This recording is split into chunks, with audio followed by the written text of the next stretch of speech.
नमस्कार साथियों, स्वागत है आप सभी का आपकी अपनी पाठशाला पर। मैं हूं अंकित अवस्थी। हमारे देश में फिलहाल सुर्खियों में है यूजीसी। यूजीसी सुर्खियों में है, ट्विटर पर ट्रेंड कर रही है UGC roll back, shame on UGC. After all UGC क्या है, क्या किया है, क्यों शर्मिंदा होना चाहिए यूजीसी को? देश विरोधी या देश तोड़ने वाली संस्था के रूप में इसे क्यों ट्रोल किया जा रहा है? क्यों इसके साथ में विद्यार्थियों का गुस्सा सड़कों पर फूटकर उतर रहा है? क्यों सवर्ण समाज इसे अपने खिलाफ मान रहा है? क्यों भारत सरकार को, फिलहाल मोदी सरकार के विरोध में जनता सड़कों पर क्यों उतर रही है? क्यों सवर्ण जाति मोदी सरकार के खिलाफ बयान देती जा रही है कि आपके साथ खड़े रहने की अगर यही सजा है तो फिर बेहतर है कि हम आपके साथ आज ही छोड़ दें? क्यों सवर्ण जाति इतना ज्यादा मोदी सरकार के खिलाफ बौखला कर सामने आ गई है? आज के सेशन में जानेंगे, क्योंकि अल्टीमेटली इस समय देश में एक ही चीज चल रही है कि equity committee abuse of power, UGC roll back. UGC ने ऐसा क्या कहा है? क्यों यूजीसी को शेम ऑन कहा जा रहा है? यहां पर सवाल बार बार यही किया जा रहा है कि even after massive nationwide outreach, street protest, student anger and academic resistance, the controversial UGC discrimination rules are still in place. लोग सवाल यही पूछ रहे हैं कि इतने विरोध के बावजूद भी यूजीसी ने सवर्ण जाति, जो कि सड़कों को जाम करने कभी रास्तों पर नहीं उतरती, तोड़फोड़ करने के लिए कभी सड़कों पर नहीं होती, देश की अर्थव्यवस्था में महती भूमिका निभाती है, आज उसे प्रोटेस्ट करने के लिए मजबूर क्यों किया जा रहा है? अगर ऐसा होता है तो यह सोची समझी वोट की राजनीति है। वोट की राजनीति इसलिए क्योंकि आने वाले समय में उत्तर प्रदेश के चुनाव हैं और जहां पर सवर्ण बनाम ओबीसी एससी एसटी करके राजनीतिक दल पहले भी अपनी उम्मीदवारी को मजबूत करते आए हैं। आज अमित शाह जी ने एक तरह का चुनावी बिगुल उत्तर प्रदेश में अपने भाषणों से बजा ही दिया है। तो क्या इसका उद्देश्य जाति की राजनीति करके राजनीतिक व्यवस्था में उत्तर प्रदेश के अंदर फायदा लेने की कवायद है? इस विषय पर हमारे बहुत से छात्रों ने हमारे हाल ही के प्रीवियस कुछ सेशंस में इस विषय के ऊपर हमसे इस बारे में बात करने की मांग की। हमने इस विषय पर आपके लिए इस पूरे विषय को, क्या प्रोज हैं, क्या कॉन्स हैं, क्या सरकारी पक्ष है, क्या सरकार का विपक्ष है, सारी जानकारी लेकर आपके सामने हाजिर हैं। मेरे प्यारे साथियों, फिलहाल के लिए यूजीसी एंटी डिस्क्रिमिनेटरी रूल 2026 सुर्खियों में है। ध्यान से समझिएगा, बात रूल्स की हो रही है, कोई कानून नहीं बना है। रूल और कानून में क्या अंतर है? कानून बनाने के लिए आपको संसद से बिल को पास कराना होता है। कानून बनता है तो संसद की स्वीकृति लगती है। यहां पर एक संस्था यूजीसी, अब ये यूजीसी क्या है? अगर आप यूनिवर्सिटी में पढ़े हैं तो आपको यूनिवर्सिटी को जिस संस्था ने मान्यता दी हो कि तुम यूनिवर्सिटी कहलाओगी, वो यूजीसी होती है, यानी कि यूनिवर्सिटी ग्रांट कमीशन, जो यूनिवर्सिटी को ये कहती है कि हाँ भैया, तुमको ग्रांट कर रहे हैं कि तुम यूजीसी, तुम यूनिवर्सिटी हो, तुम्हारी डिग्रीज को हम मान्यता देते हैं। तुम्हारे लिए अगर प्रोफेसर चाहिए तो उनका परीक्षा, कॉलेज का लेक्चरर चाहिए तो उसकी परीक्षा के लिए ये नेट का एग्जामिनेशन लेते हैं। इस तरह का एक संस्थान देश के अंदर, जैसे गवर्निंग बॉडीज स्टॉक मार्केट में सेबी काम कर रही है, बैंकों के लिए आरबीआई काम कर रही है, ऐसे ही हायर एजुकेशन के अंदर एक गवर्निंग बॉडी के तरीके से यूजीसी काम करती है। भारत सरकार के अधीन काम करने वाली यूजीसी, यूजीसी एक्ट 1956 के थ्रू स्टैब्लिश हुई थी। 1956 एक्ट से इसे पावर मिलती है। मौलाना अबुल कलाम आजाद ने इसे इनॉग्रेट 1953 में किया था, लेकिन उसके बाद में इसे एक विधिक संस्था की दर्जा मिली 1956 में। इसका हेडक्वार्टर नई दिल्ली में है। इस कमीशन के अंदर स्टेटरी बॉडी होने के नाते देश की यूनिवर्सिटीज में किस तरह का एजुकेशन सिस्टम होगा, क्या पढ़ाया जाएगा, किस तरह की व्यवस्थाएं होंगी, इनको लेकर यह समय समय पर अपनी गाइडलाइंस देती रहती है। आसान भाषा में, अगर किसी संस्था के पास यह शक्ति हो कि वो ये निर्धारित कर पाए कि किस यूनिवर्सिटी या कॉलेज को मान्यता रहेगी, ये पावर अगर उसके पास है, तो वो यूनिवर्सिटी और कॉलेजेस के लिए कुछ नियम बनाती है। और ऐसे ही हाल ही में इसने एक नियम बनाए हैं और उन नियम को नाम दिया गया है एंटी डिस्क्रिमिनेटरी रूल 2026।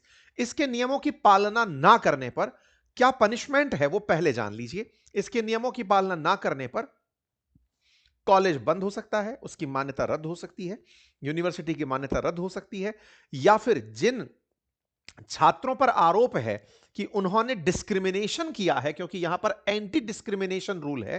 तो जिन्होंने डिस्क्रिमिनेशन किया है उनकी डिग्रीज हॉल्ट पे जा सकती हैं, उन्हें कॉलेज की डिग्री और यूजीसी द्वारा आयोजित परीक्षाओं में बैठने से रोका जा सकता है। एक प्रकार से समझिए कि ग्रेजुएशन की डिग्री में उन्हें और बाद में सरकारी नौकरी या यूजीसी द्वारा आयोजित कोई भी पात्रता परीक्षा में बैठने से वंचित किया जा सकता है। तो यूजीसी ने एंटी डिस्क्रिमिनेशन रूल्स क्या बनाए हैं, नाम से पता चल रहा है डिस्क्रिमिनेशन को रोकने के लिए कुछ रूल बनाए गए हैं। अब इन रूल का थोड़ा सा बैकग्राउंड जान लेते हैं, रूल की कहानी और उसके पीछे की पटकथा को थोड़ा सा समझ लेते हैं। आपको याद होगा हमारे देश में दो बड़े मामले हुए हैं, बहुचर्चित मामले हुए हैं। हालांकि हमारे देश में हर घंटे के अपराध होते हैं, हर घंटे से कोई ना कोई अपराध हो रहा है, कुछ लिखे जा रहे हैं, कुछ नहीं लिखे जा रहे हैं, लेकिन कुछ अपराध या कुछ घटनाएं या फिर कुछ ऐसे इंसिडेंट्स होते हैं जो बहुचर्चित हो जाते हैं। उनमें से दो बहुचर्चित मामले, उनमें एक है रोहित वेमुला और एक है पूजा ताड़वी। ये दो मामले देश के अंदर राजनीति में बहुत बड़ा स्थान ले गए। रोहित वेमुला का मामला वर्ष 2016 का है, जो हैदराबाद विश्वविद्यालय के अंदर पढ़ने वाला एक छात्र था, पीएचडी कर रहा था। अपने कमरे के अंदर इसकी आत्महत्या होती है और यह व्यक्ति मरने के बाद जब मुद्दा बाहर निकल कर आता है तो पता चलता है कि इसकी मृत्यु के बाद, मतलब इसकी मृत्यु के पीछे कारणों में जातिगत भेदभाव एक बड़ा कारण पाया गया था। हालांकि बाद की रिपोर्ट्स में कुछ जानकारियां निकल कर आई कि इसने ऐसा नहीं कहा था, इसके आत्महत्या में कहीं भी इस तरह की जानकारी नहीं थी, इस नोट में कोई जानकारी नहीं थी। तमाम प्रकार की राजनीति हुई, यहां तक जानकारी बाद में निकल कर आई कि यह व्यक्ति ऐसी था ही नहीं, ये फेक ऐसी सर्टिफिकेट के साथ था। इस तरह का भी मार्केट में न्यूज का इंफॉर्मेशन रहा। हालांकि हमारे देश के प्रमुख विवादों में रोहित वेमुला का मामला रहा। दूसरा मामला था पायल तड़वी का मामला। पायल तड़वी मुंबई के अंदर बीवाई नायर अस्पताल जो है उसके अंदर गायनेकोलॉजी डिपार्टमेंट के अंदर पीजी कर रही थी। वो भी अपने कॉलेज में हॉस्टल रूम के अंदर उन्होंने अपनी आत्महत्या कर ली। उसके पीछे भी परिवारजनों का आरोप लगा कि उसके जो 3 सीनियर थे वो उसे जाति के आधार पर, क्योंकि तड़वी अनुसूचित जनजाति में आती हैं, तो उन्हें प्रताड़ित किया करते थे। यह मामला भी हमारे देश के बड़े मामलों में रहा और इसके चलते 3 वरिष्ठ डॉक्टरों को गिरफ्तार किया गया और उन पर रैगिंग और एट्रोसिटी एक्ट के तहत मामला दर्ज किया गया। इन दो मामलों के बाद में, क्योंकि एक मामला 2019 का है और एक मामला 2016 का है, तो यह मामला उठा कि कॉलेजेस के अंदर बच्चों के साथ जाति के आधार पर अगर भेदभाव हो रहा है तो कॉलेज कुछ कर क्यों नहीं रहे हैं।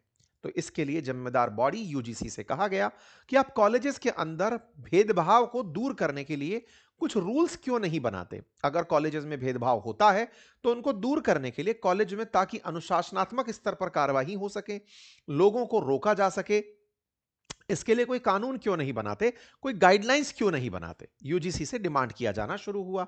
यह मामला उठते हुए सुप्रीम कोर्ट पहुंचता है। रोहित वेमुला की मां और पायल तड़वी की मां सुप्रीम कोर्ट पहुंचती हैं। 2019 में मामला हाईलाइट होता है। परिसर के अंदर भेदभाव को लेकर के कि जो कॉलेज कैंपसेस हैं उनमें भेदभाव ना हो, इसके लिए यह मामला सुप्रीम कोर्ट पहुंचता है। सुप्रीम कोर्ट इसे बेहद संवेदनशील मामला मानता है और यूजीसी से कहता है कि आप इस भेदभाव को रोकने के लिए कोई रूल बनाकर लेकर आइए। यूजीसी अपनी तरफ से वर्ष 2025 में सुप्रीम कोर्ट को बताती है कि हमने यूनिवर्सिटीज और कॉलेजेस के लिए जाति के आधार पर भेदभाव ना हो या फिर इंसल्ट ना हो, उसके लिए ड्राफ्ट रेगुलेशन तैयार कर लिए हैं। यानी वो उपबंध बना लिए हैं जिन्हें लागू करते ही हम यूनिवर्सिटीज और कॉलेजेस में जाति के आधार पर हो रहे इन भेदभावों को रुकवा सकेंगे। यहां पर एक तथ्य जान लेना बहुत ज्यादा जरूरी है और वो ये है कि हमारे देश में जातिगत भेदभाव सवर्ण के द्वारा ही अदर जातियों का होता हो ऐसा नहीं है। हमारे देश में जातिगत भेदभाव सेम जाति में भी होता है। इवन अनुसूचित जाति, अनुसूचित जनजाति में भी स्तरीकरण हो रखा है। अनुसूचित जनजाति के अंदर भी एक जाति अपने आप को दूसरी जाति से श्रेष्ठ समझती है। हमारे देश के अंदर अनुसूचित जातियों में भी इसी तरह की श्रेष्ठता का भाव पाया जाता है। यही कारण है कि फिलहाल सरकार सब डिवीजन करने के बारे में प्लान कर रही है, कास्ट के अंदर सब क्लासिफिकेशन के बारे में प्लान कर रही है, कैटेगरी के अंदर सब क्लासिफिकेशन के बारे में प्लान कर रही है कि कुछ कैटेगरी के अंदर भी अपने आप को श्रेष्ठ मानती हैं। जातिगत श्रेष्ठता का जिनमें भाव है वो अपने से निम्नतर जाति के लोगों के साथ भेदभाव करते हैं। लेकिन यूजीसी ने इसे बिल्कुल ब्लैक एंड व्हाइट करते हुए 4 भागों में, एससी एसटी ओबीसी और जनरल, इन 4 भागों में समझा और इसने जो रूल ड्राफ्ट तैयार किए उनमें यह तय किया कि जनरल और ओबीसी वर्सेस एससी और एसटी, लेकिन ओबीसी के लोगों ने कहा कि हमारे साथ भी जातिगत भेदभाव होता है और ऐसी स्थिति में अगर हमारे साथ जातिगत भेदभाव होता है तो हमें भी रूल्स में इनके साथ रखा जाए, अर्थात SC, ST, OBC versus general, यानी कि जनरल कास्ट के द्वारा इन तीन जातियों के साथ भेदभाव होता है। यूनिवर्सिटी में अगर इस तरह के भेदभाव होते हैं तो यूजीसी एक रूल लेकर आती है कि सवर्ण जाति के छात्रों के द्वारा अगर इन तीन लोगों के साथ या इन तीन जाति के सदस्यों के साथ किसी भी प्रकार का जातिगत भेदभाव होता है तो उनके खिलाफ शिकायत कराई जा सकती है। ये वो रूल थे। फरवरी 27 को सुप्रीम कोर्ट को सूचित किए गए। अप्रैल 25 के अंदर सुप्रीम कोर्ट ने इसकी परमिशन दी कि हां ठीक है, कर दो अगर आप बनाकर ले ही आए हो। और जनवरी 14 को यूजीसी ने इसका बम फोड़ दिया कि लो साहब हम लेकर आ गए। अब हायर एजुकेशनल इंस्टीट्यूशंस में अगर कहीं भी यह पाया जाता है कि वो जाति के आधार पर कोई डिस्क्रिमिनेशन हो रहा है तो उस डिस्क्रिमिनेशन के आधार पर पनिश किया जा सकेगा। इस डिस्क्रिमिनेशन को रोकने का विधान बनाया गया कि कॉलेजेस में कैसी कैसी बॉडीज बनेंगी, क्या तरीका होगा, ऑम्बुड्समैन क्या होगा, शिकायतें कब होंगी, कहां होंगी, ये सारी व्यवस्थाएं कर दी गई। इसके संस्थागत रूप में ही सबसे पहली दिक्कत निकल कर आई। सबसे बड़ी दिक्कत इस बात पर कि सवर्ण ही जातिगत आधार पर विभेद कर रहा है, यह कैसे सिद्ध किया जा सकता है। यूजीसी के पास ऐसा कौन सा लिटमस पेपर है जिससे वो यह जांच पा रहा है कि जनरल कास्ट के बच्चे ने ही ओबीसी, एससी, एसटी के साथ भेदभाव किया है। यह कैसे सिक्योर नहीं कर पाओगे कि ओबीसी भी जनरल के एससी, एसटी के साथ भेदभाव कर सकता है। रिवर्स इसका भी है कि क्या यह सुनिश्चित कर पाओगे कि जो ब्राह्मण्स हैं या सवर्ण हैं, जो सवर्ण जाति के अंदर वैश्य भी हैं, ब्राह्मण भी हैं, राजपूत भी हैं, कायस्थ भी हैं, इन लोगों के साथ जैन भी हैं, इन लोगों के साथ कोई डिस्क्रिमिनेशन या इनके साथ कोई ऐसी टीका टिप्पणी या इनके साथ कोई विभेद या इनको जैसे कश्मीर में पंडितों को निशाना बनाया गया ऐसे करके निशाना नहीं बनाया जा रहा है। इसका यूजीसी के पास क्या अपडेट है? क्योंकि जेएनयू की दीवारों पर हाल ही में एक सुर्खी काफी चर्चा में रही थी जहां ब्राह्मणों के खिलाफ बयान लिखे गए थे। बीएचयू की दीवारों पर भी कुछ ऐसी ही तस्वीरें देखी गई थी। तो ऐसी स्थिति में यूजीसी ने इन रूल्स को बनाते समय, और ये कानून नहीं है, एक संस्था के द्वारा बनाए गए रूल हैं, सुप्रीम कोर्ट के आदेश की पालना में, और उन रूल्स को अप्लाई करा दिया गया है। और ऐसे में यहीं से विवाद होना शुरू होता है। देश के अंदर पूरी तरह से एक बहस छिड़ जाती है कि पहले समानता के नाम पर कॉलेजेस के अंदर, एडमिशन के अंदर, मेरिट्स के अंदर, नौकरियों के अंदर समानता के नाम पर आरक्षण दिया गया। आरक्षण के बाद में अब उनके साथ में अगर कोई भेदभाव कर रहा है तो इस भेदभाव से विरोध नहीं है, भेदभाव नहीं होना चाहिए, यह हर व्यक्ति चाहता है। लेकिन भेदभाव की दुर्भावना के विरुद्ध अगर किसी को केवल टारगेट किया गया, क्योंकि अब जनरल कास्ट माइनॉरिटी रहेगी, और अगर ऐसे में अगर उसको टारगेट करके उनके खिलाफ इसका इस्तेमाल किया गया तो उससे बचने का उपबंध क्या है? सवाल यह नहीं कि एंटी डिस्क्रिमिनेशन हो रहा है सवर्ण, सवाल यह है कि यह रूल ऐसी स्थिति में कि जब इन कानूनों का उपयोग सवर्ण के विरोध में किया गया या सवर्ण के खिलाफ उसे फंसाने के लिए, एक फैकल्टी, एक लेक्चरर जिससे आपको नहीं समझ में आ रहा, उसने आपके खिलाफ कोई एक्शन लिया कॉलेज में, आप उसके खिलाफ यह कानून लागू करवा देते हैं। कोई छात्र जो बहुत अच्छा एकेडमिक्स में कुछ कर रहा है, उसके खिलाफ आप इस तरह की डिग्री, इस तरह का बयान दे देते हैं कि साहब ये सवर्ण जाति से है और इसने फला फला छात्र के साथ इस तरह का दुर्व्यवहार किया।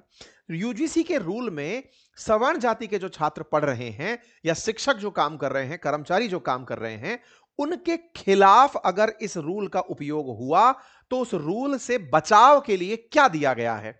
सबसे बड़ी बात यहीं से बहस के रूप में छिड़ी शुरू होती है, क्योंकि इसमें कहा गया है कि अनुसूचित जाति, जनजाति के साथ साथ ओबीसी जातिगत भेदभाव की परिभाषा में शामिल हो गए हैं, अर्थात बराबरी के अवसर में शामिल करते करते अब यहां पर समानता का अवसर लाने के लिए डिस्क्रिमिनेशन में रिवर्स ट्रीटमेंट हो जाएगा। समानता के नाम पर डिस्क्रिमिनेशन केवल यही कर रही है, समानता के नाम पर डिस्क्रिमिनेशन केवल जनरल कास्ट करती है, यह सिद्धांत था स्थापित करने की जो परिपाटी यूजीसी ने बनाई, और उसके विरोध में कैंपस में स्ट्रक्चर के नाम पर equal opportunity centre, equity committee, equity squad, equity ambassador, equity helpline जैसी व्यवस्थाएं बनाई गई। छात्रों को कहा गया कि वो ऑनलाइन तरीके से भी इस पर शिकायत कर सकते हैं। बकायदा इसको डिफाइन किया गया, इम्प्लिसिट, इनडायरेक्ट इंपैक्ट, सब तरह की इसके अंदर स्ट्रक्चरल चीजें कही गई। कहा गया कि कोई व्यक्ति इसमें आसानी से कंप्लेंट कर पाएगा। इसके बाद कमेटी 24 घंटे के अंदर मिलेगी, 15 दिन के अंदर रिपोर्ट देगी, 7 दिन के अंदर एक्शन हो जाएगा, और अगर कोई एक्शन नहीं होता तो सीधा ऑम्बुड्समैन के पास जाकर शिकायतों का निपटान किया जाएगा।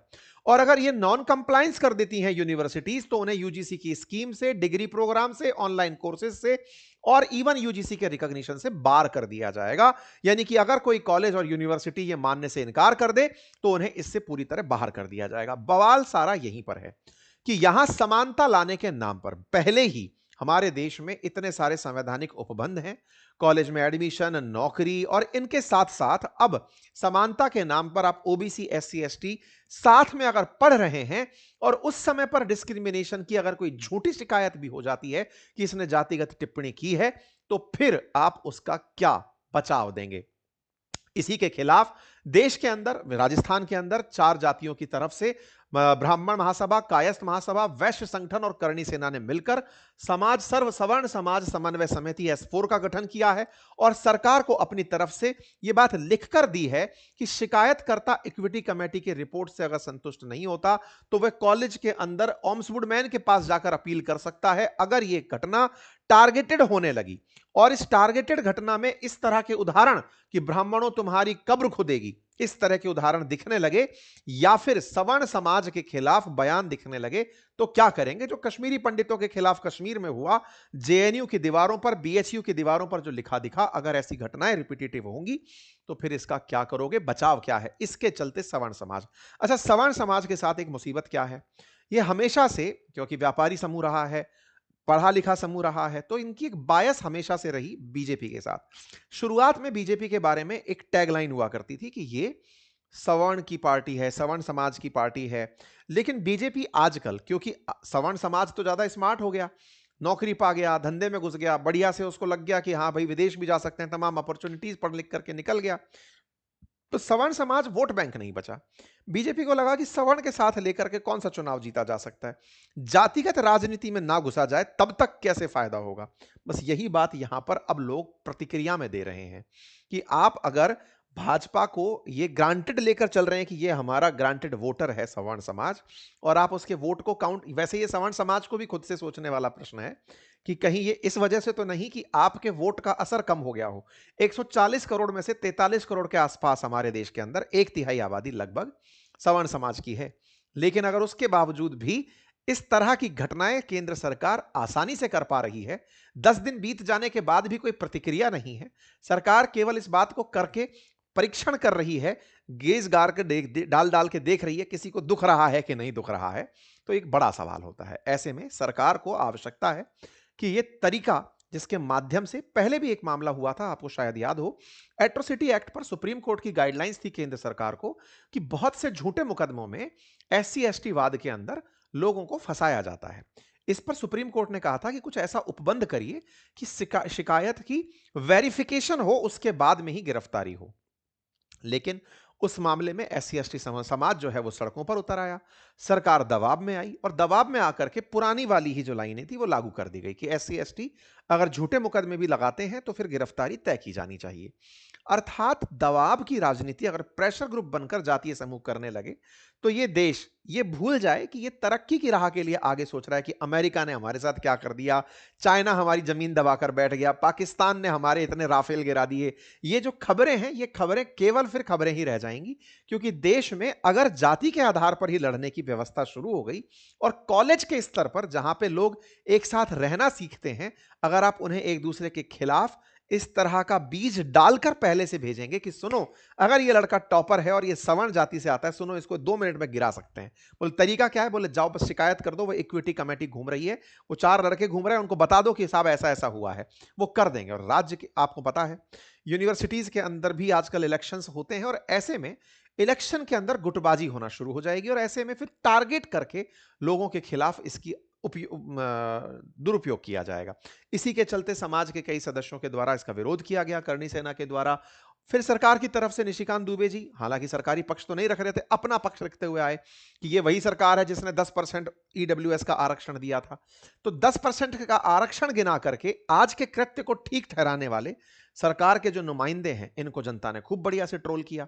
लोगों ने इनसे खूब सवाल पूछे कि सर कॉन्स्टिट्यूशनल ज्ञान तो मत दीजिए, संविधान में जो लिखा है वो तो उपलब्ध है ना अभी तक, यूजीसी रूल बना करके ये कहां से ले आती है? क्योंकि दुबे साहब कह रहे हैं कि नहीं नहीं चिंता मत करिए, सवर्ण जाति के ऊपर भी ये लागू होगा। लोगों ने उनको रूल दिखाया कि साहब ये एससी एसटी और ओबीसी पर ही लागू हो रहा है, इसमें सवर्ण की कहीं बात नहीं लिखी है।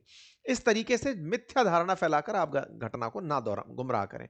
कुल मिलाकर सरकार के ऊपर इस समय यह विचारने का समय आ गया है कि सरकार विचार करे कि इस तरह की तथ्यात्मक त्रुटियां हैं या फिर ये जानबूझकर किए गए प्रयास हैं ताकि समाज में विभाजन हो और ज्यादा अच्छे से केंद्र सरकार हितैषी दिखे, सवर्ण विरोधी दिखे। क्योंकि सवर्ण तो अल्टीमेटली वोट बैंक है ही भाजपा का। उन्हें लगे कि देखिए केंद्र सरकार कितनी अच्छी है, तो ओबीसी एससी एसटी के लिए इस तरह के कानून को रखना चाहती है जिससे कि वो समाज ये संतुष्ट रहे कि समानता को लाने के लिए कितनी जबरदस्त तरीके से मेहनतें की जा रही हैं। समाज में कोई भी कानून वाकई में इंटेंशन अगर सही रख करके लाया जाए तो उसका सही लाभ भी होता है। आज आप प्रभावित हैं, कल कोई और प्रभावित होगा। आज मैं प्रभावित हूं, कल तुम प्रभावित होंगे। यह बात ध्यान रखना अत्यंत आवश्यक है। ऐसे में आज समाज को इस आईने से ऊपर उठकर देखना चाहिए कि क्या वाकई में हमें इस विषय के ऊपर संघर्ष की आवश्यकता है या फिर हमें एकजुट होकर के राजनीतिक दलों के द्वारा जाति के आधार पर की जा रही इस लड़ाई से हमें बचने की आवश्यकता है। देश में जाति के आधार पर लड़ाने वाली ताकतें, देश की तरक्की को रोकने वाली ताकतें सदैव सक्रिय रहती हैं। आवश्यकता है कि सरकार भी इस बात को समझे, हमारा समाज संगठित होकर के आज यह विषय केवल और केवल दलित वर्सेस जनरल का नहीं है कि सर्व समाज एक साथ इकट्ठा होकर के इस विषय में सरकार से इस बारे में रिक्वेस्ट करे कि आपको इस पर विचार करने की आवश्यकता है, समाज को तोड़ने की आवश्यकता नहीं है। इस तरह की जो लाइन है ये हमारे देश में आज अगर इस तरह की पैरवी की जाना शुरू हुई कि हां ये सही तरीका है, अगर इस बात को भड़काते हुए समाज के अंदर से कुछ वो लोग बाहर निकल कर आ जाएं जो कहने लगे कि एससी एसटी ओबीसी इस बात पर प्रदर्शन करने लगे कि नहीं हमारे लिए तो ये बहुत अच्छा कानून है, इस तरह से देश के अंदर दो प्रकार के विभाजन हो जाएंगे। जाति के आधार पर देश को टूटने की आवश्यकता नहीं होनी चाहिए। यह हम सबको समझने की जिम्मेदारी है, फिर चाहे आप किसी भी जाति वर्ग से संबंध रखते हो। उम्मीद है कि आप सभी को यह जानकारी समझ में आई हो। आज हमने आप लोगों के बहुत बहुत धन्यवाद।